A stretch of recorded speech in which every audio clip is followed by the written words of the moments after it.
বদরপুরে নতুন বাইক চুরি, এলাকায় চাঞ্চল্য। বদরপুর থানা এলাকার এফসিআই রোডে নতুন একটি মোটর বাইক চুরির ঘটনায় ব্যাপক চাঞ্চল্য ছড়িয়েছে। চুরি যাওয়া বাইকটির মালিক বিজয় বর্মন, পিতা রমেশ বর্মন, পেশায় বিভিসিএল এর কর্মী। প্রতিদিনের মতোই নিজের AS10GG 4273 নম্বরের নীল রঙের মোটর বাইকটি মৃদুল চৌধুরীর বিল্ডিংয়ের পার্কিং এলাকায় রেখেছিলেন। সোমবার ভোর প্রায় 4টার দিকে তিনি গিয়ে দেখেন পার্কিং এলাকা থেকে বাইকটি উধাও।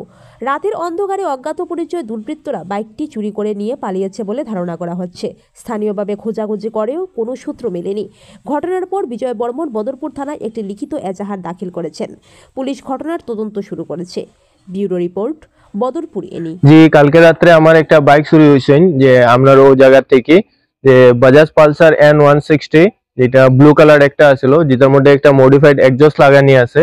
তো কেউ যদি পাইয়া থাকেন তো আপনারে কন্ট্যাক্ট করবা, যেটা নাম্বার হইছে আমার 7002804350, বা বদরপুর পুলিশ স্টেশনে আপনারা কন্ট্যাক্ট করবেন। তো থোড়া দয়া করি আমার বাইকটা এমনি আমার তো থোড়া ডাউট আছে, আপনার ও লোকাল আশেপাশে চুরই লইছেন, কিন্তু কার উপরে আমি ডাউট করতে পারি না, কিন্তু পাইলিলে থোড়া ভালো হয়। 10G4273, 10G4273। আর আপনার কন্ট্যাক্ট নাম্বার 7002804350। কোন জায়গা থেকে চুরি হয়েছে? ওই তো আপনার বিবিসিএল কোয়ার্টার, এটা মৃদুল চৌধুরী বিল্ডিং, ভবানী তলার, আমরা এখান থেকে এফসিআই রোডের হয়। ঠিক আছে।